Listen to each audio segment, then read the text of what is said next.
정리하도록 하겠습니다. 오늘 말씀 시편 5편이죠. 시편 5편은 부르짖음입니다.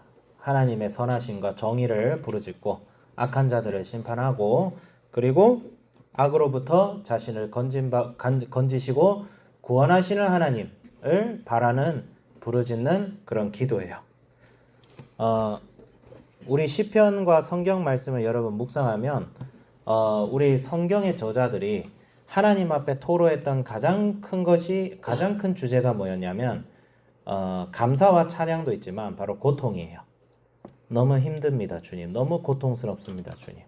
이것을 단순히 단순히 저는 밥이 맛이 없어서 고통스럽습니다. 이런 수준이 아니야. 인생을 진짜 살아가면 살아갈수록 느끼는 여러분들이 앞으로 성인이 되어서 앞으로 살아갈 이 세상 속에서 겪어야 될 모든 고통을 이미 경험하고 있었던 수많은 고대시대 인물들이 하나님 앞에 토로하는 그 인간의 가장 인간적인 감정들이 성경 안에 다 들어있어요. 그래서 여러분 하나님을 알면 사람을 알 수가 있습니다. 존 칼빈이 이 얘기했어요. 하나님에 대한 지식은 사람에 대한 지식으로 이어진다. 그래서 하나님을 아는 사람은 사람에 대해서 잘 알아요. 하늘에 대해서 아는 사람은 이 땅에 대해서 반드시 잘 알게 돼 있어요.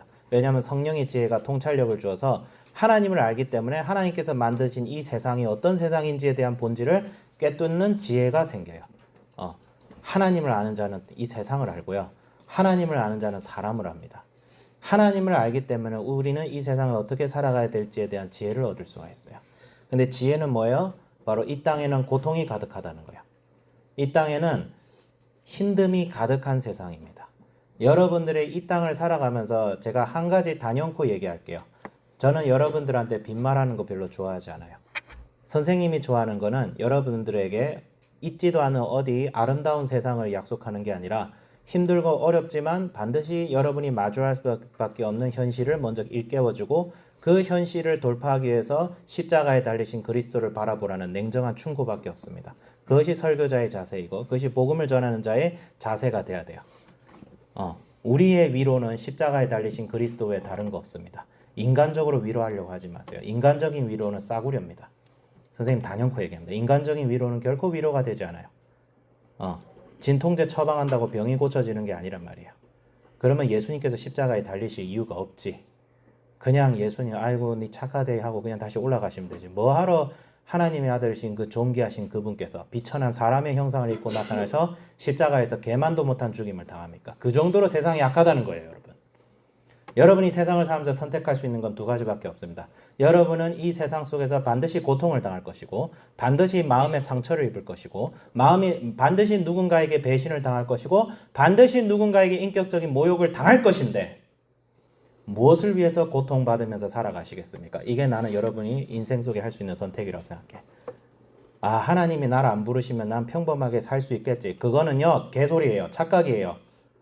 뭔 소리 하는 겁니까? 이 세상 사람들이 아주 행복하게 사는 것처럼 보여요?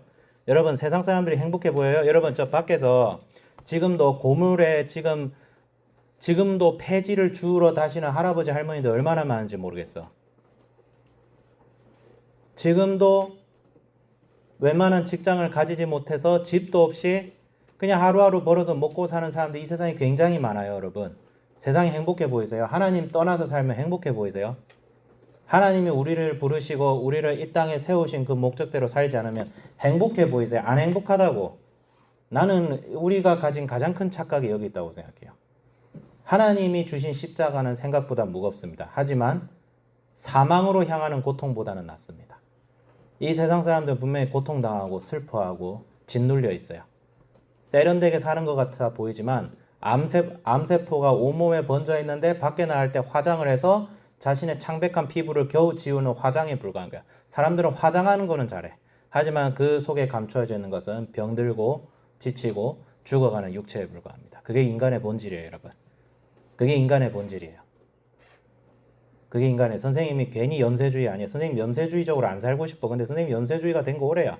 세상의 악을 이런 말하면 그렇지만 학창시절에 너무 일찍 경험했어. 마귀예요, 마귀. 지옥 가야 돼. 사람들 다 지옥 가야 돼, 원래. 지옥 가야 돼요, 여러분. 지옥 가야 돼. 지옥에서 왔는데 천국에서 온 사람 마냥 화장을 하고 있는 거야. 사람들은 원래 다 지옥 가야 돼요. 내가 봤을 땐 그래. 사람 마음속에 있는 악성이 평상시에 안 드러나지. 방송에 있는 아이돌처럼 안 드러나지. 그런 거하고 똑같은 거예요, 여러분. 그런데 우리는 이 세상을 살아가야 돼. 하나님께서 여러분을 이 세상, 이 지옥 같은 세상에 보내셨어. 그리고 여러분들 하여금 이 지옥 같은 세상 속에서 그 고통을 욥처럼 당하라고 하셨어. 근데 무엇을 위해서 나는 고통을 당할 것인가? 여러분, 세상에는 두 가지 고통이 있습니다. 첫 번째는 나를 죽이는 고통이 있고, 두 번째는 나를 살리고 나로 하여금 생명으로 가게 하는 고통이 있어요. 여러분, 무엇을 위해서 고통을 당하시겠습니까? 고통 안 당하는 선택지 없어요. 그거는 죽고 나서 될 거야. 이 세상에는 온전한 평안과 안식은 존재하지 않습니다. 다윗이 그걸 증명해 주고 있어요. 수많은 믿음의 사람들이 그걸 증명해 주고 있어요. 예수님 말씀대로 사는 자는 반드시 핍박을 받아요. 그 핍박에서 벗어날 생각 하지 마세요. 차라리 핍박을 받는 게 낫습니다, 여러분. 이 세상 살면서 고통과 죽음에 짓눌리면서 사는 것보다는 핍박을 받는 게 차라리 나아요. 핍박을 피하니까 교회가 부패하고 타락하는 거예요. 바벨론 따위에 의지해서 교회를 살리고자 하는 헛소리는 하고 있는 거지. 핍박을 받아야 됩니다. 우리는 예수님의 나라를 위해서 우리는 핍박을 감수해야 됩니다. 자기 십자가를 져야 됩니다. 그 십자가가 우리가 생각하는 것보다 훨씬 무거울지도 몰라요. 하지만 져야 됩니다. 그랬을 때 다윗은 무엇을 얘기해요?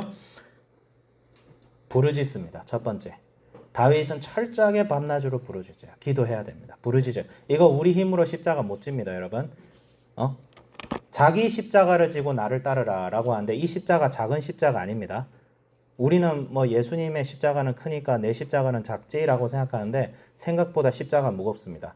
고대 로마 성도들 사자밥이 됐어요. 그거 자기 십자가예요. 그 십자가 작아 보여요? 믿음을 위해서 사자밥이 됐다니까. 산채로 불태워지고 그거 작은 십자가예요? 아니에요.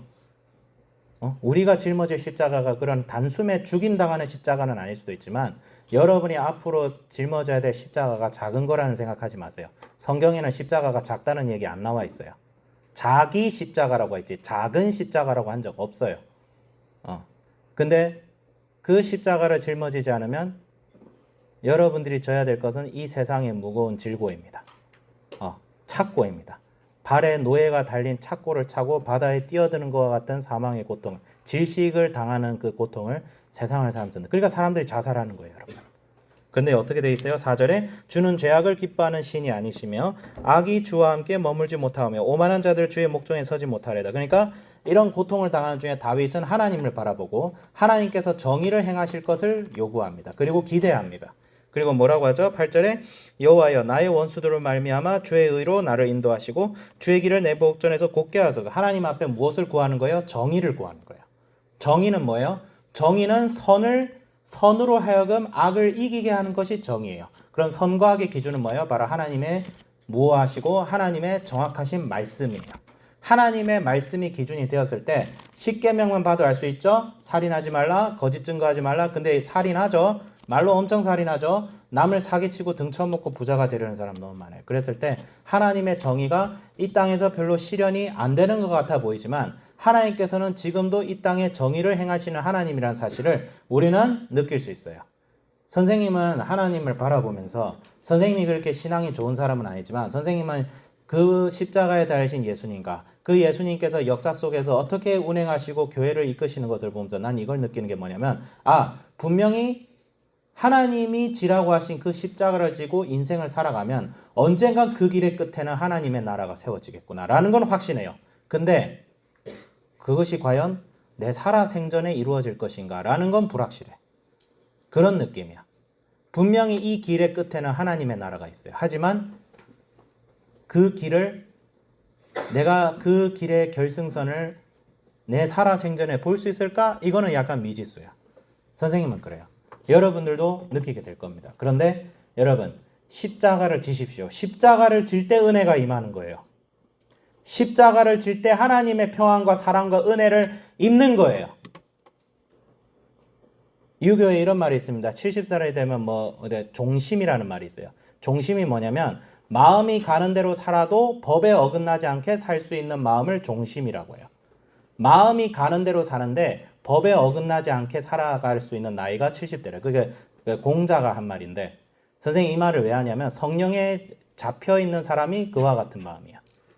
성령에 잡혀있는 사람들은 하나님의 양심이 마음을 꽉 사로잡혀 있기 때문에 마음이 가는 대로 살아도 하나님의 말씀대로 순종하면서 살아가게 됩니다. 그게 성령에 붙잡힌 바돼요. 그런 사람들은 누가 지지 말라고 해도 십자가 칩니다. 왜? 자기가 그 십자가를 지지 않으면 안 될 것 같은 마음에 불이 타오르기 때문이죠. 여러분 예를 들어서 사랑하는 사람을 위해서 헌신할 수 있죠. 여러분 여자친구 남자친구가 너무 사랑스러워. 그러면 여러분 때로는 그 여자친구 남자친구를 위해서 시간을 투자하고 재물을 투자하고 그 다음에 때로는 희생도 감수할 수 있잖아요. 정말 사랑하는 사람이라면. 그와 같은 불꽃이 하나님 나라를 위해서 타오르기 시작하는 거예요.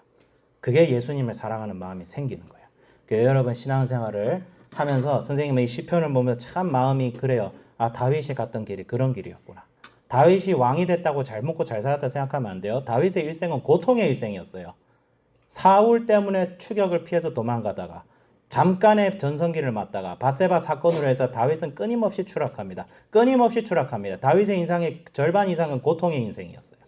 왕이 됐다고 행복해 보이세요? 어쩌면 다윗은 차라리 양치기로 평생 사는 게 더 행복했을 수도 있어. 왕관의 무게를 이기지 못했어요. 다윗은 평생토록 그 왕관의 무게 때문에 고통스러워했어요. 자기의 사랑하는 아들 압살롬이 그 자리에서 처참하게 죽는 걸 경험했는데 그 어떤 아버지가 그것을 보고 기뻐하겠어.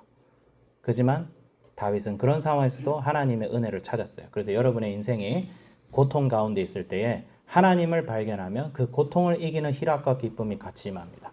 그걸 두려워할 필요 없어. 어차피 인생은 고통이야. 어차피 인생은 힘들어. 어차피 인생은 힘들다고. 선생님은 지금 절망스러운 얘기를 하려는 것이 아니라 현실을 얘기하는 거야. 근데 예수님이 함께 하시면 이겨낼 수 있다. 여러분 인생은 전쟁입니다. 그렇다면 어떻게 싸우시겠습니까? 예수님과 함께 싸우십시오. 예수님과 함께 싸우면 이길 수 있습니다. 인생 별거 아닙니다. 예수님과 함께하면 고통을 씹어먹고 그 자리에 일어서서 그 고통을 헤쳐나가서 오히려 지금도 눈물을 흘리고 힘들어하는 수많은 사람들의 손을 잡아줄 수 있는 그런 사람 여러분 될 수 있어요. 여러분을 보고 사람들이 예수님 살아계심을 느끼고 하나님이 살아계심을 느끼고 하나님께서 이 세상을 포기하지 않았다는 사실을 여러분을 통해서 확인하게 될 거예요. 그러면 누가 일어나야겠어?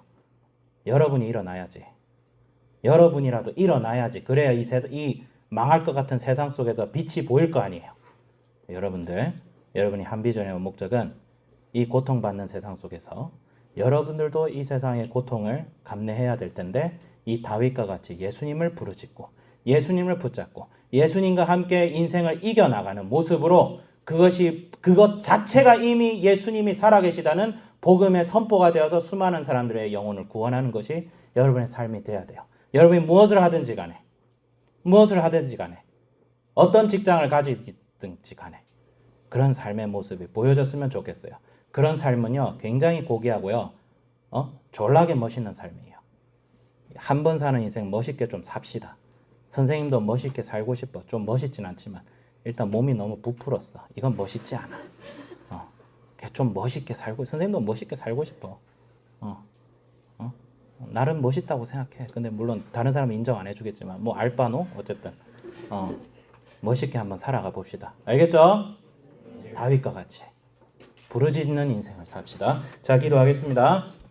거룩하신 하나님 아버지, 우리 시편의 말씀을 묵상하면서 부르짖습니다. 주여, 하나님 때문에 말씀대로 살고자 하는 데는 핍박을 당한다고 했습니다. 그 핍박이 우리가 생각하는 것 이상으로 무겁습니다. 주님이 지라고 하신 자기 십자가가 생각보다 무겁습니다. 주님이 주신 십자가보다 더 무겁다는 생각이 들 때도 있습니다. 하지만 주님 그러나 다윗처럼 부르짖습니다. 하나님의 정의와 사랑과 은혜가 임하길 기도합니다. 이 세상이 아무리 어두컴컴해 보여도 우리가 하늘을 볼 때에 자칫 흐려서 보이지 않던 별들의 빛이 보이고 하나님 아버지 태양이 보이고 하나님의 비추심이 보일 때 우리가 그 비추심을 향하여 달려갈 때에 주여 이 세상의 고난과 고통을 넉넉히 이는 하나님의 사랑과 평화가 임할 주 있음을 믿습니다. 주여 그것을 경험하여서 우리가 먼저 예수님께 더욱 붙어 있어서 성령의 감화 감동과 매임이 있는 마음으로 살아갈 때에 주여 사람들이 우리를 보고 하나님 나라를 소망할 수 있게 하여 주옵소서. 하나님이 살아계심을 보게 하여 주시옵소서. 감사드리며 우리 주 예수 그리스도의 이름으로 기도드립니다. 아멘.